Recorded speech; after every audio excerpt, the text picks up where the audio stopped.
Bom dia, meus amados, a graça e a paz do Senhor. Eu sou o pastor Rômulo Pereira, da Igreja Batista Palavra da Graça, e hoje nós vamos estudar o Evangelho segundo João, capítulo 20, verso 17, que diz: Jesus disse: Não me segure, pois ainda não voltei para o Pai. Vá, porém, a meus irmãos e diga-lhes: Estou voltando para meu Pai e Pai de vocês, para meu Deus e Deus de vocês. Bom, queridos, estamos aqui num trecho que, na verdade, é um pouco problemático. Não o texto em si, mas as inúmeras interpretações que já partiram desse texto. Algumas interpretações estranhas, meio mágicas, meio místicas. Porque Jesus havia acabado de ressuscitar. Maria vai tocar nele, pelo menos é assim que as pessoas às vezes enxergam ao ler esse texto. Vai tocar nele e Jesus diz: não me segure, porque ainda não voltei para o Pai. Então, é compreensível, porque estamos numa situação atípica, Jesus havia ressuscitado e a gente não entende muito bem que corpo é esse de Jesus. Jesus, de repente, a pessoa se aproxima dele e ele diz: não me toque, como há em algumas versões, né? Essa versão NVI tem uma tradução muito mais precisa, pelo menos nesse texto aqui. Então, nas outras traduções mais antigas, tinha essa tradução: não me toque, que é um pouco mais estranha, porque se Jesus está dizendo para não tocar, enfim, por que não? Que tipo de corpo é esse que ele tem, esse corpo ressuscitado, que não pode ser tocado, pelo menos não ainda? Jesus diz: não, eu ainda não voltei para o Pai, não me toque. Então, muitas interpretações aqui já surgiram por causa dessa afirmação estranha de Jesus, mas na verdade ela não é estranha. Bom, primeiro, Jesus podia ser tocado, como nós vamos ver no verso 27, em Jesus diz para Tomé: olha, pode me tocar. E isso foi não muito tempo depois disso aqui. Então, por que Jesus não era questão de ser tocado? Isso aqui que é importante frisar. O verbo aqui em grego é o sentido de Jesus está dizendo: olha, não me segure, como está na tradução da NVI, no sentido de dizer: não me detenha, não me prenda aqui. Não me segure nesse sentido, não me detenha. Mateus 28 talvez esclareça um pouco melhor o que está acontecendo aqui. Em Mateus 28 diz que Maria o agarrava pelos pés, como se tivesse medo até de perdê-lo novamente. Agarrou Jesus assim e falou: meu mestre, como se não quisesse soltar Jesus mais. Tanta era a dor da perda, ela agora agarrava Jesus, segurava ele pelos pés. E aí Jesus diz: não, Maria, não me segure, não me prenda. E ele fala: eu ainda não voltei para o Pai. O que Jesus quer dizer? Olha, eu não voltei para o Pai, não se preocupe, eu ainda não subi aos céus, eu ainda não fui em definitivo. Não, eu ainda vou ficar aqui um bom tempo com vocês, você vai ter muitas oportunidades de me ver. Então não se preocupe, não me segure. Agora o que você tem que fazer é: vá, porém, aos meus irmãos e anuncie a eles o que você está vendo.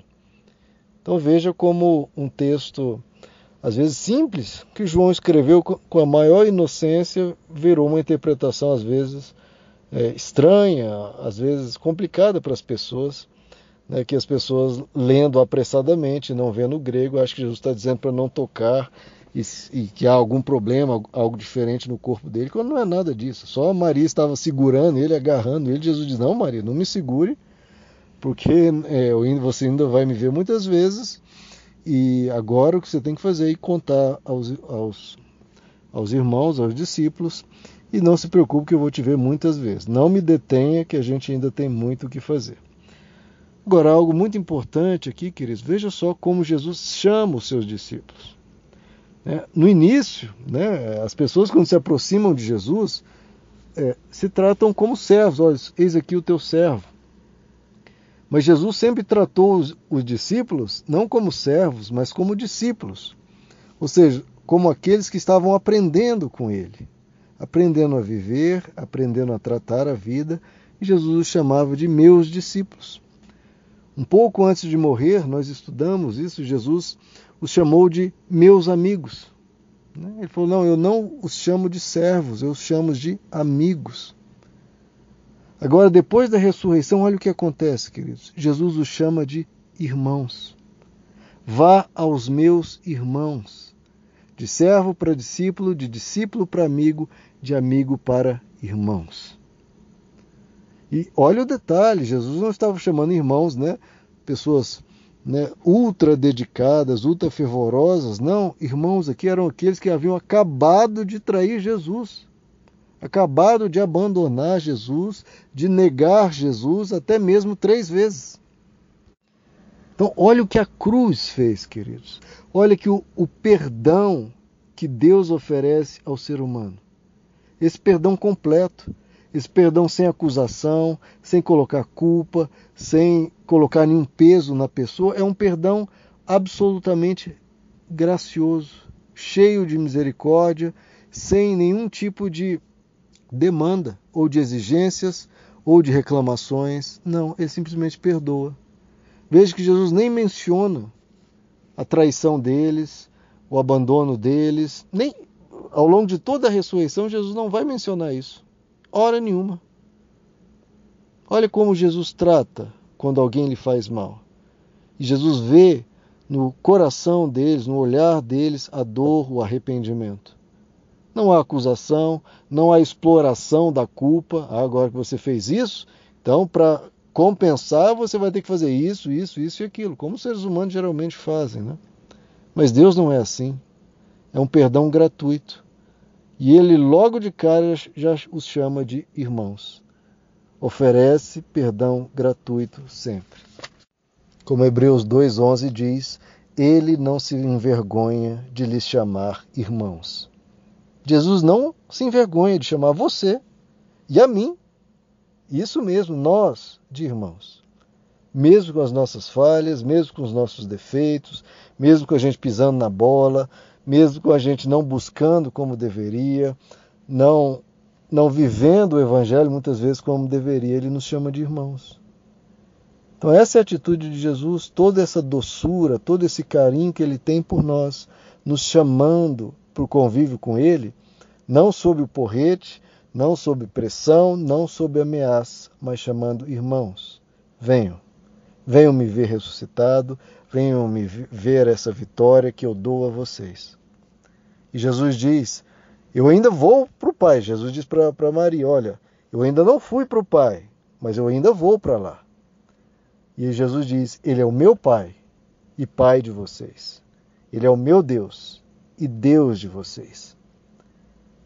Olha que maravilha, queridos. Nós temos esse pleno acesso ao Pai de Jesus, ao ponto de podermos chamá-lo de nosso Pai. Então Jesus, com a morte na cruz, nos leva para dentro da Trindade. A Trindade era Pai, Filho e Espírito Santo. Apenas Jesus podia chamar o Pai de Pai. Nós, aqui, estávamos como criaturas dele, mas ele nos dá essa graça de sermos filhos do Pai. Ele nos leva para junto de Deus, ele nos conduz até Deus. Ele é o caminho, a verdade e a vida. Ninguém vai ao Pai a não ser por ele. E ele deixou esse caminho agora totalmente escancarado, totalmente aberto para quem quiser. Meu Pai e Pai de vocês. Olha, queridos, que maravilha a gente poder falar com Deus, dizendo, ele é meu Pai, como é Pai de Jesus.